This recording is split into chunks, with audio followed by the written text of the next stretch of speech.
अब देखिए, राजनीति में यूं ही या अचानक कुछ नहीं होता। चुनाव आचार संहिता लगने के बाद स्वामी प्रसाद मौर्य का एकाएक मीडिया के सामने आना, अपना इस्तीफा सामने रख देना, उनका यह कहना कि दलितों, पिछड़ों, उद्यमियों की उपेक्षा के चलते वो अपना पद त्याग रहे हैं।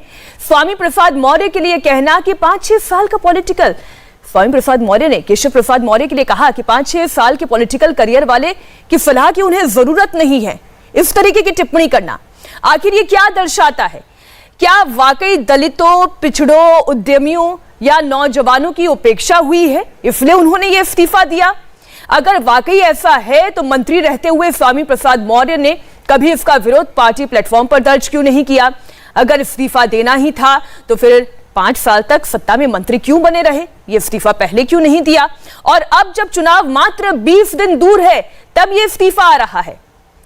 सवाल ये भी जो सूत्र कह रहे हैं कि मंशा बेटे के लिए टिकट हासिल करने की थी, पार्टी देने के लिए तैयार नहीं थी, इसलिए नाराज हो गए स्वामी प्रसाद मौर्य।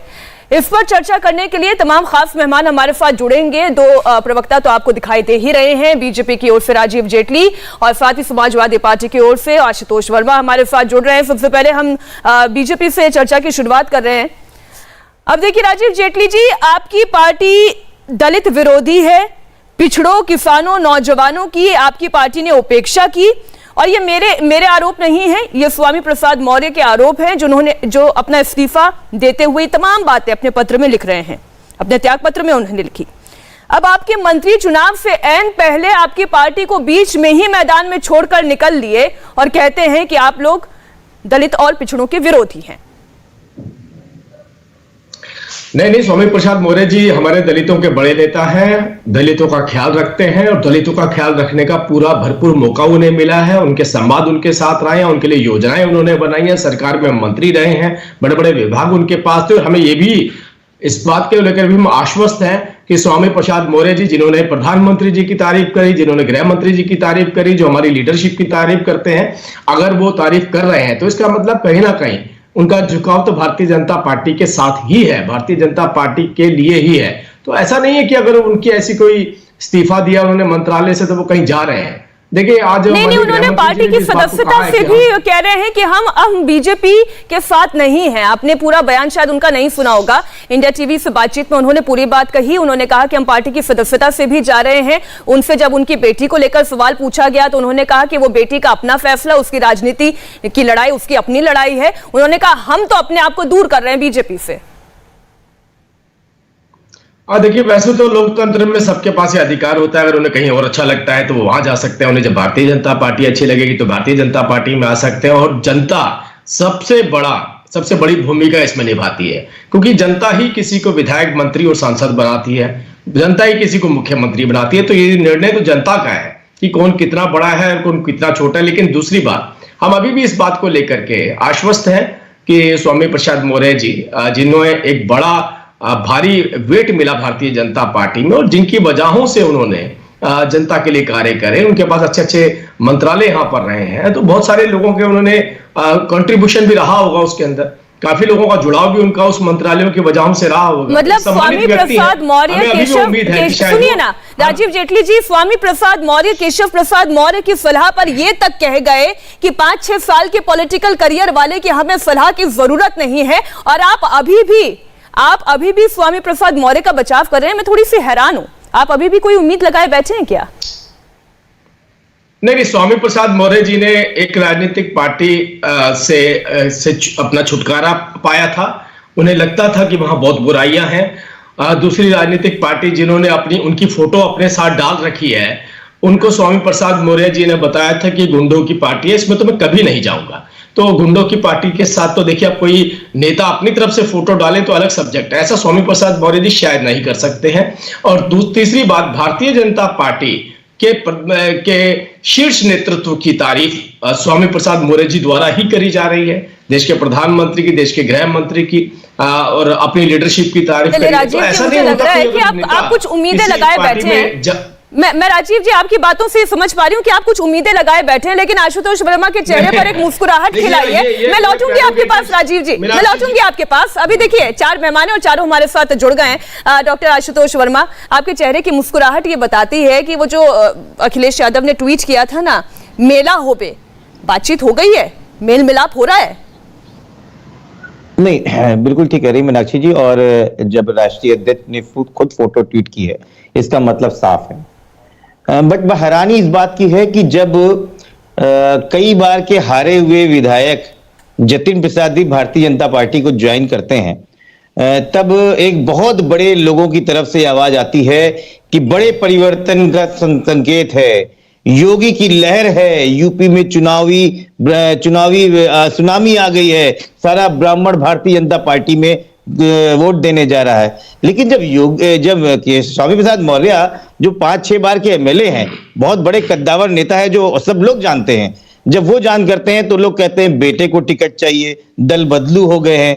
ये अचानक हृदय परिवर्तन कैसे होता है मीनाक्षी जी, ये भी समझना चाहिए, क्योंकि ये बहुत खतरनाक चीजें हैं, क्योंकि जवाब सबको देना पड़ेगा। जो 2016 इसलिए मैं आपसे पूछ रही हूं क्योंकि ये जो ट्वीट अखिलेश यादव ने किया, उसमें उनकी बातों से तो ये लग रहा है कि अब बात तय हो चुकी है, स्वामी प्रसाद मौर्य समाजवादी पार्टी में आ रहे हैं। लेकिन जब इंडिया टीवी संवाददाता रुचि कुमार ने उनसे ये सवाल पूछा कि आप समाजवादी पार्टी में जा रहे हैं, अखिलेश जी ने आपके साथ अपनी एक तस्वीर ट्वीट की है, तो वो इस सवाल को टाल के उन्होंने कहा कि हम 2 दिन के बाद ये तय करेंगे, अब किसी की इच्छा हो हमारे साथ अब हमारी तस्वीर अगर ट्वीट कर देने की तो उसमें हम क्या कर सकते हैं। इसलिए मैं थोड़ी सी कंफ्यूज हूं, आप ये बताएं, ये 2 तरीके की बातें तो नहीं हो सकती ना? नहीं हो सकती है, इसको समझने के लिए थोड़ा सा धैर्य चाहिए। उस पर लिखा हुआ है सामाजिक न्याय का इनकलाब होगा और 22 में बदलाव होगा। इस बात को अगर आप समझेंगे कि जब 2 बड़ी विचारधाराओं एक साथ आते हैं, जब सामाजिक न्याय का काम करते हैं, तो कोई जरूरी नहीं है कि वो हर बात जो है मीडिया के हिसाब से ही बात बोली जाए।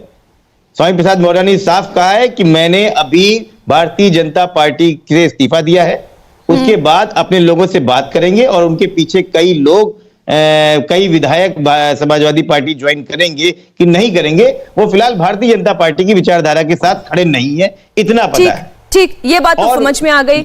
दूसरी चीज ये भी समझ में आती है कि सामाजिक न्याय की लड़ाई में वो माननीय अखिलेश यादव के साथ हैं। अब वो गठबंधन करेंगे कि वो पार्टी ज्वाइन करेंगे, इसमें थोड़ा धैर्य रखना चाहिए।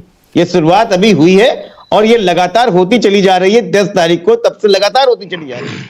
ठीक है, इसमें कोई किसी के सवाल को उठाने की जरूरत नहीं। अच्छा, यानी ये दोनों संभावना है, या तो वो खुद अपनी कोई पार्टी बना लें, उसके साथ फिर समाजवादी पार्टी के साथ जुड़ जाएं, या फिर वो समाजवादी पार्टी का ही दामन थाम ले। इसके लिए तो स्वामी प्रसाद मौर्य कह रहे हैं कि जरा 2 दिन का इंतजार आप कीजिए, उसके बाद हम इस पर खुलासा करेंगे। लेकिन अजय आलोक जी, ये उत्तर प्रदेश में कौन सा खेल और कौन सा मेल हो रहा है? क्योंकि एनसीपी चीफ शरद पवार ने भी आज एक बयान दिया, वो बयान निसंदेह आपने भी सुना होगा। अब वो भविष्यवाणी कर रहे हैं मुंबई में बैठ के कि उत्तर प्रदेश में बदलाव होने वाला है। ये पैटर्न ऐसा क्यों नजर आता है जो ठीक बंगाल चुनाव से पहले भी हमने देखा था? देखिए मीनाक्षी जी, आपके पैनल में जितने लोग बैठे हुए हम सब राजनीति के विद्यार्थी हैं और हम सब जानते हैं कि चुनाव जब नज़दीक होते हैं या चुनाव होने वाले होते हैं तो ये रैन बसेरा पक्षी इधर से उधर करते हैं, कोई नई बात नहीं है।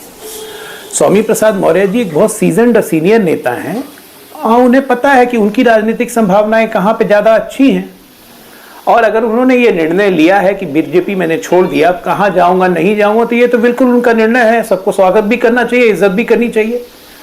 और स्वाभाविक है, ये मीडिया में खबरें पिछले 2 महीने से चल रही हैं कि वो बीजेपी में वो नहीं रहेंगे, कभी रहेंगे नहीं रहेंगे, अस्पष्ट खबरें। दूसरी बात, मीडिया में ये भी खबरें चल रही हैं कि बीजेपी अपने 45 से 80 विधायकों का टिकट भी काटने वाली है। तो ये सब तो होगा, आने वाले 10 दिनों में अभी और होगा। और दूसरी बात, हम सब मानेंगे इस बात को कि सारे राजनीतिक दल एक मछुआरे की नाव की तरह है, जो मछली पकड़ने में विश्वास रखता है। 1-2 मछली अगर नाव से कूद भी गई तो उससे कोई फर्क नहीं पड़ता है चुनाव के समय में, ये जनता तय कर देती है। और शरद पवार की टिप्पणी पर आप क्या कहेंगे? वो तो ये कह रहे हैं कि अभी 13 और विधायक ऐसे हैं जो बीजेपी का दामन छोड़ने वाले हैं चुनाव से पहले। मैंने तो कहा कि बीजेपी 45 विधायकों का टिकट ही काट देगी, 45 से 80 विधायकों का, तो उसका क्या कहेंगे? ये सब तो होते रहेगा, ये आगे आने वाले 10 दिन तक होगा, इसमें क्या बड़ा बात है। समाजवादी पार्टी भी बहुत सारे टिकट काट देगी, बीएसपी भी टिकट काटने में मशहूर रही है, तो ये सब तो होते रहेगा। कोई जिसको टिकट नहीं मिलेगी वो दूसरे दल में जाएंगे, कोई इधर से इधर आएगा, कोई उधर से इधर आएगा, ये सब तो चुनाव में लगा रहता है। ठीक है, आप यहाँ दल के दल विलय हो जाते हैं, एक आदमी के जाने से क्या फर्क पड़ता है? किसी दल को फर्क नहीं पड़ता। चलिए, एक आदमी के जाने से किसी दल को फर्क नहीं पड़ता, लेकिन डॉक्टर अहमद खान साहब स्वामी प्रसाद मौर्य बीएसपी में भी रहे हैं और मायावती जी के बड़े करीबी रहे हैं। आप जरा ये समझाएं कि ये वाकई में उनका फैसला जो उन्होंने अपने त्याग पत्र में लिखा उन्हीं वजहों से है या फिर खेल कुछ और है? देखिए मीनाक्षी जी, स्वामी प्रसाद मौर्य जी बहुजन समाज पार्टी में जब थे तो उसके पहले वो प्रधान भी नहीं थे, इसको प्रधान कहते हैं, सभासद भी नहीं थे। बहुजन समाज पार्टी ने उनको एमएलए बनाया, मिनिस्टर बनाया और सारी चीजों से नवाजा उनको। और जब बहुजन समाज पार्टी से निष्कासित हुए तब उनसे पत्रकारों ने पूछा कि आप किस दल में जाएंगे, समाजवादी पार्टी में जाएंगे कि भारतीय जनता पार्टी में जाएंगे? स्वामी प्रसाद मौर्य का आज भी आप बाइक निकलवा लीजिए, उन्होंने कहा समाजवादी पार्टी गुंडों की पार्टी है और भारतीय जनता पार्टी सांप्रदायिक पार्टी है, मेरा निर्णय कुछ और होगा। उसके बाद बेटी को टिकट दिलाना, पार्लियामेंट में भेजना, ये सब करना, लालच में आकर के विचारधारा उनकी बदल गई और भारतीय जनता पार्टी में चले गए। और 5 साल में फिर विचारधारा उनकी बदल गई। यहाँ बैठ के पैनल में सब लोग बैठ के गुणगान कर रहे हैं कि स्वामी प्रसाद मौर्य बहुत बहादुर, बहुत ऐसे नेता वैसे नेता। जिस नेता की हर 5 साल के बाद विचारधारा बदल जाए वो काहे का नेता, किस बात का नेता? विचारधारा तो एक होनी चाहिए ना। विचारधारा ऐसी थी कि वो भारतीय जनता पार्टी में चले गए। अब हमने अपनी पार्टी से निकाल बाहर किया है, अब जहां मर्जी वहां जाए और हर साल वो अपने विचारधारा बदले, हर 5 दिन में अपनी विचारधारा बदले, जो मर्जी जितना झूठ बोलना है बोले। सवाल इस बात का है कि समाजवादी पार्टी के पास अब है का कि दूसरों को लेके ये अपने पार्टी में लाना चाहते हैं। देखिए, एक सुनील सिंह थे, लोहिया आपके योगी आदित्यनाथ जी के बड़े करीबी थे। सुनील सिंह, समाजवादी पार्टी उनको अपनी पार्टी में शामिल कर लिया। सुनील सिंह ने उन्होंने कहा था कि मुस्लिम औरतें जो कब्र में दफन कर दी गई हैं उनको निकाल निकाल कर रेप किया जाएगा। ऐसे गंदे आदमी को समाजवादी पार्टी ने मंच साझा किया। तो ये विचारधारा की लड़ाई कहां से आ रही है? ये तो गंदे लोगों को इकट्ठा करेंगे, पास आदमी नहीं है, अब दूसरे लोगों के वहां से ले लेके आदमी आ रहे हैं। तो ये लड़ाई इनको जनता सबक सिखा देगी, गुंडों की पार्टी को सबक सिखा देगी। ये सांप्रदायिक पार्टी भारतीय जनता पार्टी इनको भी सबक सिखाएगी। अब बहुजन समाज पार्टी की बारी है, फिर वो कानून व्यवस्था का राज चलेगा, बहुजन समाज पार्टी की सरकार बनेगी। आशुतोष जी, इमरान मसूद को आप लेकर आ गए कांग्रेस पार्टी से तोड़कर, इधर स्वामी प्रसाद मौर्य बीजेपी का साथ छोड़ चुके हैं। कयास ये लग रहे हैं कि आपकी पार्टी का दामन वो थामने वाले हैं। मेला हो पे एक ट्वीट भी आ गया है। इधर उधर से जोड़ तोड़ करके आप लड़ाई लड़ने जा रहे हैं, जबकि बीएसपी के प्रवक्ता अहमद खान सीधा सीधा आरोप लगा रहे हैं। बनेगी। आशुतोष जी, इमरान मसूद को आप लेकर आ गए कांग्रेस पार्टी से तोड़कर, इधर स्वामी प्रसाद मौर्य बीजेपी का साथ छोड़ चुके हैं। कयास ये लग रहे हैं कि आपकी पार्टी का दामन वो थामने वाले हैं। मेला हो पे एक ट्वीट भी आ गया है। इधर उधर से जोड़ तोड़ करके आप लड़ाई लड़ने जा रहे हैं, जबकि बीएसपी के प्रवक्ता अहमद खान सीधा सीधा आरोप लगा रहे हैं। ये विचारधारा की लड़ाई तो रही नहीं गई है, अवसरवाद है ये। मीनाक्षी जी, ये अवसरवाद 2016 में नहीं था क्या? आपने कभी सवाल पूछा भारतीय जनता पार्टी से कि ये क्या कर रहे हैं आप लोग? देखिए, ये सब अभी मैंने देखा, डॉक्टर अजय ने बोला कि हम सब लोग जो हैं पॉलिटिकल विद्यार्थी हैं और ये सब होता है। लेकिन मुझे बड़ा आश्चर्य लगा कि जेडीयू के प्रवक्ता इतने बड़े कद्दावर नेता को रैन बसेरा पक्षी बोलते हैं। रैन बसेरा पक्षी, ये जब तक 5 साल भारतीय जनता पार्टी में थे तब तक सब कुछ सही था। आज वॉशिंग मशीन से बाहर आ गए तो रैन बसेरा पक्षी, आप समझिए क्या वर्ड बोला है। और उसके बड़े भारतीय जनता पार्टी के प्रवक्ता ने ट्वीट किया है और उनको स्वामी प्रसाद मौर्य को बोला है अंधकार है ये हालात हैं भारतीय जनता पार्टी के। इनसे बात करते विचारधाराओं की कि अभी 2 घंटे नहीं बीते गाली देना शुरू कर रहे हैं। नहीं, विचारधारा की बात तो अहमद खान साहब ने कही आपसे। नहीं, सब जगह से है, सबकी बात है। 4 दिन पहले अभी 2-3 घंटे पहले जब ये खबर आई, उसके पहले ये रैन बसेरा पक्षी नहीं थे, उसके बड़े सम्मानित आदमी थे। लेकिन आज आपने ऐसे शब्द यूज करना शुरू कर दीजिए। ये तो आपने 2016 में कभी नहीं पूछा था जब ये बहुजन समाज पार्टी से बीजेपी में आए थे। देखिए, एक बात को समझिए, 2016 में अगर भारतीय जनता पार्टी के पास बड़े बड़े कद्दावर नेता ज्वाइन कर रहे थे, हम सब लोग भी थे और आप भी देख रहे थे, और सरकार पूरी बहुमत से आई थी। ये जो नेता जो जमीन पे रहते हैं, ये कहीं ना कहीं लोगों की पल्स समझते हैं और ये पल समझ चुके हैं, और ये आज से नहीं समझ रहे हैं।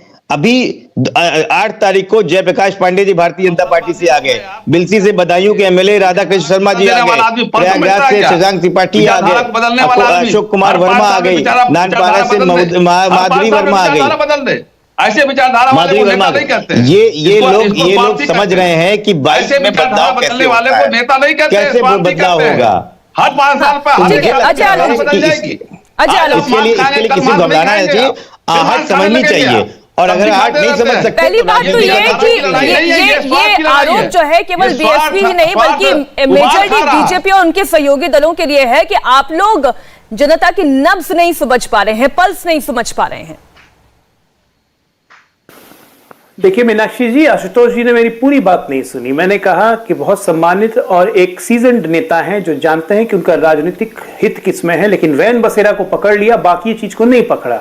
ये होता है किस चीज को पकड़ना है, किस चीज को नहीं पकड़ना है, क्योंकि राजनीति के अच्छे विद्यार्थी हैं, इसलिए मैं उसी शब्द को पकड़ा, पहली बात। दूसरी बात, यहाँ पे विचारधारा की दुहाई दे रहे हैं माननीय समाजवादी पार्टी। तो गुरुदेव, 1989 में आपके नेताजी जो हैं मुलायम सिंह यादव पहली बार मुख्यमंत्री किसकी बदौलत बने थे? यही सांप्रदायिक भाजपा के बदौलत, जिसके बदौलत पहली बार मुलायम सिंह के आगे मुख्यमंत्री लगा। तो विचारधारा की बात तो आप लोग कीजिए मत। यही बात बहुजन समाज पार्टी पे भी लागू होती है, 2-2 बार बीजेपी के सपोर्ट से। विचारधारा की बात तो कीजिए मत। गुंडों की पार्टी कहने वाले साथ में मिलकर चुनाव भुआ लड़ जाते हैं। विचारधारा की बात तो कीजिए मत। डीए का केस, कल अखिलेश चिल्ला रहे थे कि मेरे पे डीए का केस कांग्रेस ने लगाया, उसी कांग्रेस के साथ बैठ के लोकसभा चुनाव की लड़ाई लड़ते हैं। विचारधारा की बात कौन करेगा यहाँ पे? आप विचारधारा की बात करेंगे? कौन सी विचारधारा? समाजवादी पार्टी पे होके लंबोर्गिनी और मर्सिडीज चलने की विचारधारा, समाजवादी पार्टी के होके करोड़ों रुपए पकड़े जाने की विचारधारा, ये कब से समाजवाद हो गया? लोहिया रहते ना तो खड़े खड़े मर जाते। ठीक है, विचारधारा की बात करें। आशुतोष जी, मतलब अब आप खुद ही देखिए, पूरा देश हंसेगा कि जेडीयू के प्रवक्ता ये विचारधारा की बात कर रहे हैं, जो अभी भी सरकार में जब आए थे इसके पहले। तो विचारधारा आप बोल रहे भाई। आरजेडी, एक मिनट रुक जाइए, आज मैंने आपके बीच में नहीं बोला। जनता दल से निकले, हमने तो छोड़ा उनको भ्रष्टाचार के मुद्दे पे। आपने भ्रष्टाचार को गले लगाया हुआ, आपको मुबारक बना गए। हमने तो छोड़ा भ्रष्टाचार के मुद्दे पे, आज भी उस मुद्दे पे कायम है। आप तो भ्रष्टाचार को गले में लगा के चलते हैं। समाजवादी पार्टी, कल अखिलेश यादव ने कहा, क्यों फिर हरकतें वैसे करें जो बीजेपी के प्रवक्ता करते हैं? आप मत कीजिए ना, आप तो पढ़े लिखे हैं कम से कम। देखिए, आपने एक अपने बाल भेजे थे नीतीश कुमार को, याद है कि नहीं याद है? अगर पीछे जाए, मोदी जी को आप बता रहे थे कि बिहार का डीएनए क्या है। नीतीश कुमार को नहीं, मोदी जी ऐसा नहीं था। हाँ, मोदी जी को भेजा था ना। हाँ, तो मोदी जी को क्या भेजा था कि बिहार का डीएनए चेक करने के लिए। क्या डीएनए जो नहीं, आप अपनी बात पे ध्यान रखिए, बात पे घुमाइए। क्या डीएनए ऐसे घूम जाता है? अरे नीतीश कुमार वो नीतीश कुमार थे जिन्होंने गरीब और पिछड़ों की लड़ाई लड़ी थी। हमें तो पता लग गया ना कि जितने डीएनए भेजे थे सब डीएनए भारतीयों को था। 10-15 इटली का मिला और 10-15 पाकिस्तान के मिले, इसलिए अलग हो गए। देखिए, ये आपकी खिसियाहट दिख रही है। आपको 10-15 इटली के मिले तो 15-20 पाकिस्तान के मिले, इसलिए हम लोग अलग हो गए। सवाल का जवाब दीजिएगा। मैं कहता हूं नीतीश कुमार माननीय है, आज भी सामाजिक लड़ाई में खड़े हो सकते हैं, लेकिन एक कुर्सी का मोह है जो कभी आरजेडी के साथ, कभी बीजेपी के साथ खड़े होते हैं। तो आपसे उम्मीद भी नहीं करते कि इस बारे में आप एक शब्द बोलेंगे। आशुतोष जी, हम वापस उत्तर प्रदेश पर आते हैं ना। देखिए, कौन गठबंधन कौन नहीं करता और किसके साथ नहीं करता।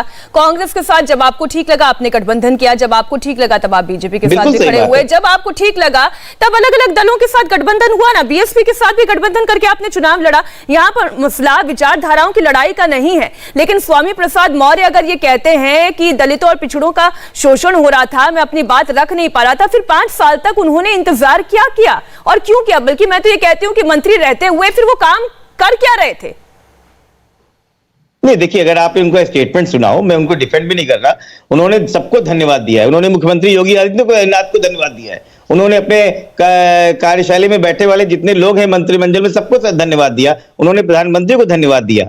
देखिए, जब अगर किसी व्यक्ति को लग रहा है कि ये जगह मुनासिब नहीं है, बात नहीं उठ रही, और हर चीज का एक समय होता है, हर चीज का एक समय होता है, उस समय के हिसाब से हर चीज का एक समय होता है। और चुनाव से 20 दिन पहले वो समय आ जाना हैरान करता है। और इसी सवाल के साथ में राजीव जी आपके पास आ रहे हैं। हैरान नहीं करता है। 2016 में 325 में से कम 200 विधायक आए थे चुनाव के जस्ट 1 महीने पहले, तब आपने उस सवाल को नहीं उठाया था। समय वो सवाल होता तब है। भी उठा होगा आशुतोष जी, शायद मैं और आप एक साथ चर्चा में नहीं बैठे होंगे। आशुतोष जी, मैं और आप उस चर्चा में नहीं बैठे होंगे, इसलिए आपके नजर में वो सवाल नहीं आया होगा। लेकिन राजीव जी, मैं यही बात कह रही हूं कि हर चीज का एक समय होता है। 5 साल तक आप मंत्री बनकर रहे, आपके पास पूरा मौका था, आपके पास तंत्र था, आपके पास ताकत थी, जनता तक आप लाभ पहुंचा सकते थे। लेकिन 20 दिन पहले ये इस्तीफा आ जाना, ये क्या मैसेज देता है? देखिए, भारतीय जनता पार्टी की एक वर्किंग प्रणाली है। उस प्रणाली के तहत जो हमारे मंत्री होते हैं वो एक वाहक का काम करते हैं। जो भी योजनाएं होती हैं वो डिजिटल माध्यम से नीचे जाती हैं, और कई बार वो क्योंकि पाइप पे छेद नहीं होता तो वो सीधा सीधा पानी उस जगह पहुंचता है जहां उसे पहुंचना चाहिए होता है। वो योजनाएं सीधा वहां पहुंचती हैं। तो इसीलिए उनके माध्यम से, मंत्री जी के माध्यम से जितना उत्थान गरीब का, दलित का, पिछड़े वर्ग का हुआ होगा, उसका आंकड़ा हमारे पास है। उसके आंकड़े के लिए हमें कहीं बाहर जाने की जरूरत नहीं है। बड़े सम्मान के साथ हम ये बोल रहे हैं, स्वामी प्रसाद मौर्य जी का निर्णय है अपना। और देखिए, कभी किसी आपने नेता को ऐसा नहीं देखा होगा कि अगर कोई राजनीतिक पार्टी छोड़ रहा है या सदस्यता या अपनी मंत्रालय से इस्तीफा दे रहा है तो साथ साथ में वो तारीफ भी करके जाए। जहां वो सबसे बड़ा शीर्ष नेतृत्व की भी तारीफ करता हो, प्रदेश के मुखिया की तारीफ करता हो, ये बड़ा खूब है। की तारीफ करता नहीं राजीव जी, ये बड़ा खूब है कि नेतृत्व की तारीफ तो कर दी लेकिन काम नहीं हो पाया, इसलिए मैं पार्टी छोड़ रहा हूं। ये क्या मैसेज देने की कोशिश हो रही है अहमद खान साहब? ये क्या मैसेज है? शीर्ष नेतृत्व की तारीफ भी करते हैं। नहीं, एक मिनट, मैंने जो आपको बात बोली थी, नहीं, एक मिनट में आऊंगी वापस राजीव जी आपके पास। लेकिन अहमद खान साहब, शीर्ष नेतृत्व की तारीफ तो कर दी, लड़ाई नेतृत्व से नहीं है, लेकिन है भी, पार्टी भी छोड़नी है। नहीं, देखिए मीनाक्षी जी, ये जो स्वामी प्रसाद मौर्य बोल रहे हैं ये सरासर गलत बोल रहे हैं। देखिए, कोई भी मंत्री जो होता है, जो मुख्यमंत्री होता है, वो शासन का हिस्सा होता है। जो एक आदमी पर इल्जाम आप नहीं लगा सकते कि मुख्यमंत्री ने ऐसा नहीं किया, दलितों के साथ न्याय नहीं हो रहा था, पिछड़ों के साथ न्याय नहीं हो रहा था, तो आप वहां लाल बत्ती लिए क्या कर रहे थे, क्यों घूम रहे थे? और उस वक्त आपने आवाज क्यों नहीं उठाई? आपने मंत्रिमंडल में क्यों नहीं कहा आपने कि ऐसा ऐसा हो रहा है? उस वक्त तो आवाज आपकी बंद थी। सामूहिक नेतृत्व होता है मंत्रिमंडल का। मंत्रिमंडल का एक व्यक्ति का नेतृत्व नहीं होता है। और हर मंत्रिमंडल में बैठक में शामिल हो रहे थे, तो आवाज क्यों नहीं उठाए कि साहब हमारे साथ अन्याय हो रहा है, दलितों के साथ अन्याय हो रहा है? एक शब्द बोल देते कि मुसलमानों के साथ अन्याय हो रहा है, एक शब्द बोल देते ब्राह्मणों के 500 ब्राह्मणों की हत्या हो गई, 100 ब्राह्मणों को इनकाउंटर कर दिया, खुशी दुबे जो है आज भी जेल में बंद है, एक शब्द बोल देते। आज जब चुनाव का समय आया है और जब आज हृदय परिवर्तन हो गया आपका कि ऐसा नहीं हो पा रहा था, ऐसा ये इल्जाम लगा देना और अपने को पाक साफ कर देना, ये बच नहीं पाएंगे। ये कीचड़ में, हमाम में नंगे हो चुके हैं ये कि ये इनको सिर्फ चाहिए सत्ता, और सत्ता के लिए ये भागे हैं वहां से। जहां जा रहे हैं वहां भी इनको कुछ नहीं मिलने वाला है, वहां भी सत्ता आने वाली नहीं है। ये सोच रहे हैं कि हम रामविलास पासवान बन जाएंगे या और कुछ बन जाएंगे, तो ये कुछ नहीं बनने वाले हैं। इसलिए कि इनकी अपनी कोई बिसात नहीं है। ये हमेशा दूसरे की बैसाखी पर चल के नेता गिरी किए हैं, कभी बहुजन समाज पार्टी, कभी भारतीय जनता पार्टी। जो बात आप कह रहे हैं ना अहमद खान साहब, मैं उसी सवाल के साथ आशुतोष आपके पास आ रही हूँ। आशुतोष जी, देखिए, यही बात नंद गोपाल नंदी भी कह रहे हैं कि ये राजनीतिक आत्महत्या है, आत्मघाती निर्णय साबित होगा। उन्होंने कहा कि अवसरवादियों और परिवारवादियों के लिए सपा ही सही ठिकाना है। यानी वो भी उसी खबर का हवाला दे रहे हैं जो हम चला रहे हैं कि अपने परिवार में वो एक और टिकट चाहते थे अपने बेटे के लिए, और जब वो नहीं मिला तो इसी नाराजगी में उन्होंने पार्टी का दामन छोड़ दिया। मीनाक्षी जी, मजेदार बात यह है कि थोड़ा सा अगर यूपी की पॉलिटिक्स को देखें तो ये बोल कौन रहा है? नंद गोपाल नंदी। नंद गोपाल नंदी जो खुद बहुजन समाज पार्टी से बीजेपी में आए हैं, जिनकी पत्नी खुद जिला पंचायत अध्यक्ष और चेयरमैन के लिए परेशान हुआ करते थे। अरे कम से कम उत्तर प्रदेश का समीकरण तो समझिए, ये कहीं फिट ही नहीं होता है। और ये आप पूछ लीजिए, खान साहब बैठे इन्हीं के आदमी थे, नंद गोपाल नंदी बहन जी के पीछे चलते थे। बताइए खान साहब, मैं गलत कह रहा हूं? नहीं तो गलत कर दिया क्या उन्होंने पार्टी चेंज करके बीजेपी में आकर? नहीं, वो तो परिवारवाद पर भी निशाना साध रहे हैं ना। हाँ, तो परिवारवाद पर वहां पर जो है चेयरमैन है, उनकी पत्नी चेयरमैन है। मीनाक्षी जी, पता तो कीजिए। अरे पता है, तभी तो मैं बोल रही हूँ। ये देखिए, नंद गोपाल नंदी क्या कह रही है? आपके पास लोग कहां से आ रहे हैं? आपके पास तो कोई आदमी नहीं है ना, दूसरे पार्टियों के साथ मिले रहे हैं आप अभी देखिए मीनाक्षी जी, अभी टिकट बंटने दीजिए। समाजवादी पार्टी हो चाहे भारतीय जनता पार्टी हो और चाहे कांग्रेस, टिकट बंटने दीजिए। सर फुटौवल होगा इन लोगों में, एक दूसरे का सर फोड़ेंगे। ये समाजवादी पार्टी के लोग जो दूसरे को दूसरे पार्टियों से निकाले हुए मीनाक्षी लोग जी। हैं जिनको हम ठीक। लोग कूड़ा कबाड़ा कहते मीनाक्षी हैं, जी। उनको ले रहे हैं, जवाब उनको ले रहे हैं ना? बैठाएंगे तो इनके कार्यकर्ता इन्हीं के मीनाक्षी साथ जी, देखिए छोड़ेंगे। ऐसा है कि- देखिए अभी आगे, देखिए आगे आगे होता है अभी- क्या। हाँ। अभी देखिए आगे आगे खान क्या साहब, होता खान है। साहब। बात पूरी कर ले, बात सुन लेते हैं ना याद आशुतोष ये जी। नहीं रहेगा अखिलेश यादव की कौन कौन दल के साथ हम खड़े हो गए। ठीक है आशुतोष जी, बात पूरी करें, कौन दल हमारे फिर साथ मुझे है? अजय जी के अरे पास भी अच्छा जाना तुम है। भी हो, अरे अच्छा तुम भी हो, अरे अच्छा तुम भी हो, अरे यार तुमको तो अरे तवज्जो सर, नहीं बोल किया, लिया। तुम्हारा टिकट ही नहीं हुआ। बोल दिया सर। ये आशुतोष जी देखिए अपनी बात पूरी करें बेचैनी। जल्दी से जी। नहीं, खान साहब बहुत आदरणीय है और हमारे बहुत प्रिय हैं खान साहब। देखिए अभी एक बहुत बड़े अखबार ने एक रिपोर्टिंग करी कि पिछले 82 दिनों से बहन जी का कोई पब्लिक अपीयरेंस नहीं हुआ है। और देखिए इस समाज में जितने भी लोग हैं सामाजिक न्याय की लड़ाई लड़ रहे हैं, मैं मानता हूं बहन जी का अपनी एक कोशिश थी और अपनी कई अपने समय में उसकी कोई मैं वो नहीं करता हूं कि वो पीछे से रही, वो फ्रंट पे लड़ी। लेकिन जब अगर लड़ाई के फ्रंट ऑफिस में आप नहीं करेंगे तो आप वो पार्टी नहीं है, का तो अपने फिर काम उनका करने का वोटर तरीका समझ होता रहा है, है। अपने तरीके से काम करती है, उस पर आप टिप्पणी न जब- करें तो ज्यादा अच्छा होगा। आपकी पार्टी में सार्वजनिक तरीका है जीवन में- गुंडागर्दी करने का, तो आपस गुंडागर्दी में करिए। तू मैं हमें ना बोल रहे घुसे हैं। ना। सार्वजनिक नहीं, जीवन हर में खान पार्टी के साहब अपने काम करने का तरीका होता है, हमारे तरीके क्यों अपनाएंगे? हर आदमी का खाने मैं का नहीं बोल तरीका रहा हूं अपना खान होता है, साहब, खाने पे कैसे बोलेंगे? मैं नहीं बोल रहा हूं, इस देश नहीं, की बड़ी कैसे जर्नलिस्ट बोलेंगे में आप? लिखा है। आपकी पार्टी मैं का क्यों तरीका है बोलूंगा? कि जिस दिन ठीक आपके है, मुख्यमंत्री ठीक है, मैं आप दोनों की बहस से आगे निकलकर डॉक्टर अजय आलोक जी आपके पास आ रही हूँ। अब मुद्दा क्या है, देखिए जो नंदी जी ने जो बात कही है, जो ट्वीट किया अजय जी, उन्होंने कहा कि ये फैसला आत्मघाती साबित हो सकता है। आप जरा, आपने कहा राजनीति के विद्यार्थी हैं, तो जरा विद्यार्थी के नजरिए से ही समझिए और समझाइए, बीजेपी के सहयोगी पार्टी के तौर पर नहीं, क्या वाकई में ये एक आत्मघाती फैसला हो सकता है वहां के पॉलिटिकल परिदृश्य को देखते हुए? देखिए ऐसा है कि स्वामी प्रसाद मौर्य जी को हम लोग बहुत दिन से जानते हैं और पूर्वांचल की राजनीति क्या है उस बिहार के लोग काफी इंटरेस्टेड भी रहते हैं, एक दूसरे की राजनीति को समझते हैं। स्वाभाविक बात है कि अपने राजनीतिक हितों में कहां उनको अच्छी जगह मिलेगी, अपने क्षेत्र को भी वो जानते हैं, अपने एरिया को भी जानते हैं, आगे भविष्य को भी देख रहे हैं। और सही बात है कि अपनी स्वार्थ एक क्षेत्र के लिए आदमी नहीं कहां है जाना है उचित समझना है, ये उनका निर्णय है। अब उसमें हम और आप कौन होते हैं तय करने वाले कि वो नहीं जाएंगे? आत्मघाती है नहीं है ये तो आने वाला सब समय बताएगा। लेकिन वो जो उनकी मौर्य चिंता करने वाले जाति का लोग हैं, 6% जो वोट बीजेपी है, में वो उनको अगर भी- अपने साथ लेकर निकल गए तो डेंट तो सरकार को ही होगा, योगी आदित्यनाथ को ही होगा। चुनाव ज्यादा दिन दूर नहीं है अजय जी। मीनाक्षी जी, मैं इसमें इसको कुछ ऐसा है कि मौर्य जाति के और भी बहुत सारे नेता हैं, केशव प्रसाद मौर्य भी हैं वहां पे, और भी बहुत सारे लोग हैं। केशव जी के नेतृत्व में तो बीजेपी ने सरकार बनाई थी वहां पे, इसको क्यों भूल जाते हैं? और दूसरी बात, मैंने फिर कहा कि ये चुनाव का समय है, लोग इधर से उधर आएंगे जाएंगे, इससे कोई फर्क नहीं पड़ता है। इसको किसी जाति से जोड़ के देखने की जरूरत नहीं है। ये अपना स्वयं का निर्णय है, जो जिसकी जैसी निर्णय उसकी वैसी इच्छा, जिसको जहां जाना है जाए, कोई खुश होता है खुश हो। आशुतोष जी, मीनाक्षी जी, हाँ। मैं इसको बिल्कुल, देखिए मैं इसको थोड़ा सा और विस्तृत कर दूं। देखिए स्वामी प्रसाद मौर्य की जो राजनीतिक शख्सियत है, अगर आप सन 96 से देखें तो अब तक के लिए कम से कम 4 से 5 बार वो कैबिनेट मंत्री रहे हैं। वो पैदा हुए हैं प्रतापगढ़ में, वो चुनाव लड़ते हैं पडरौना कुशीनगर से, उनकी बेटी जो है सांसद है बदायूं से।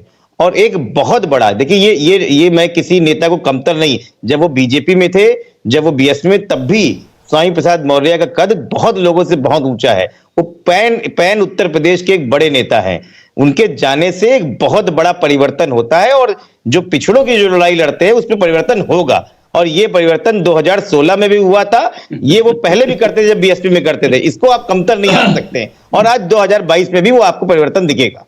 नहीं, मैं कमतर तो कतई नहीं मान रही हूं, मैं तो ये पूछ रही हूँ ना राजीव जी कि वो जो 6% वोट है, वो वोट लेकर अगर स्वामी प्रसाद मौर्य अपने साथ निकल गए तो ये तो सीधा सीधा नुकसान योगी आदित्यनाथ का है।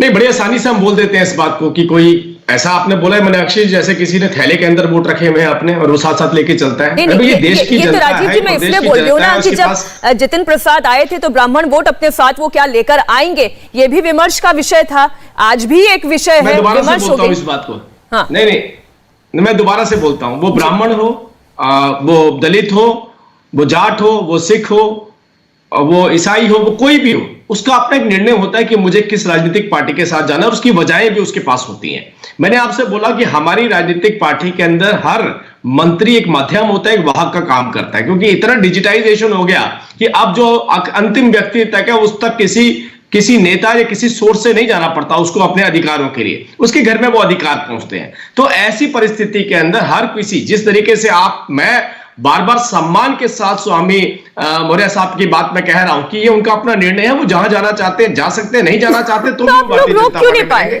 लेकिन आप सम्मान भी करते हैं, उन्हें बड़ा नेता भी मान रहे हैं, उनका कद भी आप समझ रहे हैं, उनकी ताकत भी आप जानते हैं, फिर भी आप उन्हें रोक नहीं पाए या रोकना चाहते नहीं थे?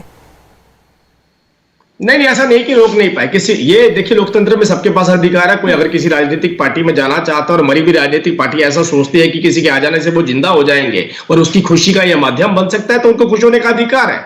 लेकिन मैं फिर से आपको ये बोलना चाहता हूं कि हाँ, जिस तरीके से स्वामी प्रसाद मौर्य जी ने, तीसरी बार इस बात को कोट कर रहा हूं, हमारी लीडरशिप की तारीफ करी और जिस राजनीतिक पार्टी के नेताओं ने उनकी फोटो सार्वजनिक करी है उस पार्टी को उन्होंने गाली दी। तो आप देखिए, आज भी वो अगर भारतीय जनता पार्टी की लीडरशिप के साथ खड़े तो उन्हें ये तो पता है कि ईमानदारी से डिलीवर करने वाली एक राजनीतिक पार्टी है और वो भारतीय जनता पार्टी है, और दूसरी किसी राजनीतिक पार्टी की उपलब्धि वो रख नहीं पाएंगे, ना उनकी बात रख पा रहे हैं, ना उनकी उपलब्धि रख पा रहे हैं। हाँ बताइए। आपका चैनल खुद दिखा रहा है, बताइए। आपका चैनल खुद दिखा रहा है। वो क्या कह रहे हैं? वो कह रहे हैं कि इस पार्टी में जब मैंने आए तो सामाजिक न्याय की बात करी, गरीब, दलित, पिछड़े, बेरोजगार युवाओं की बात लगातार और व्यापारियों का लगातार उन्होंने निरादर किया। स्वामी मौर्य जी, ये तो स्वामी मौर्य जी जाने से पहले आंकड़ा मीनाक्षी जी, मुझे लगता है एक इंटरव्यू करना चाहिए उनके साथ। नहीं, देखिए, हमारे संवाददाता ने एक बार नहीं 2 बार उनसे बातचीत की है। उनको बोलने दिया था, मैंने उनको बीच में बोलने दिया था। राजीव जी देखिए, मैं आपसे कहता हूं, मीनाक्षी जी आप एक सेकंड सुनिए। एक मिनट, राजीव जी की बात पूरी होने दीजिए। मीनाक्षी जी, आप किसी भी मंत्री से, हमारे किसी भी मंत्री से, आने वाले या जाने वाले, दोनों की बात कर रहा हूं मैं, अगर उनके पास कोई पोर्टफोलियो रहा है तो उनसे पूछे कि आपने क्या क्या कार्य करे। बस वो अपना कार्य रखकर चले जाए, मुझे लगता नहीं उसके बाद तो आपको वाहक के रूप में नजर आएंगे। क्योंकि दलित और पिछड़े की जो बात कही जा रही है, उसको जो अधिकार मिले 17 साल में उन्होंने कल्पना नहीं करी थी कि उनके घर तक पहुंचने वाले हैं। अरे भाई, मोबाइल में उनके बैंक अकाउंट के अंदर जाने वाले, यही थे। अरे सर, मैं तो ये तो इसीलिए पूछ रही हूँ ना आशुतोष जी,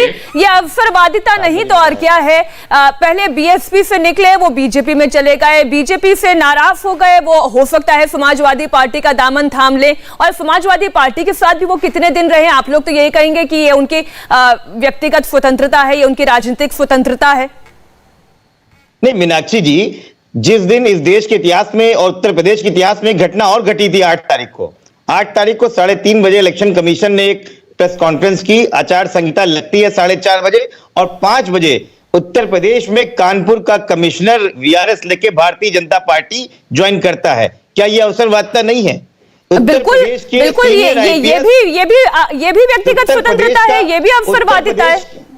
नहीं, उत्तर प्रदेश का सीनियर आईपीएस नहीं, क्योंकि मैं बता रहा हूं, वो वीआरएस लेके ज्वाइन कर रहा है। एक मिनट, राजीव जी लेके ज्वाइन कर रहे हैं। आपने तो पुलिस वालों को अपना कार्यकर्ता बना दिया था। नहीं, आपने तो पुलिस वालों को कार्यकर्ता बना दिया था। आपको सर्विस रूल उनकी टोपी बना के लाल टोपी पहना दी। अजय आलोक जी, अब लेकिन ये अवसरवादिता, ये वैचारिक स्वतंत्रता, ये जो है, ये चुनाव से ऐन पहले जब दिखाई देती है ना, तब जनता सोचती है कि हमें ठग लिया गया। अभी कहां ये जनता को ठगा गया होगा। अजय आलोक जी,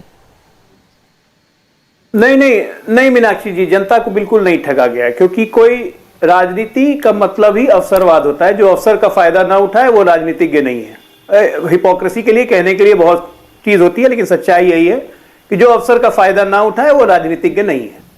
और जहां जगह स्वामी प्रसाद मौर्य जी या बाकी लोग, तो मैं एक ही बात, एक शेर से अंत करता हूं। इस दुनिया में अहले ईमान मानिंदे खुर्शीद होते हैं, इधर डूबे उधर से निकले, उधर डूबे इधर से निकले। तो चलिए, ये राजनीति में चलते रहेगा, कोई दिक्कत नहीं। ये तो स्वामी प्रसाद मौर्य सपा ज्वाइन करके डूबेंगे या उभरेंगे,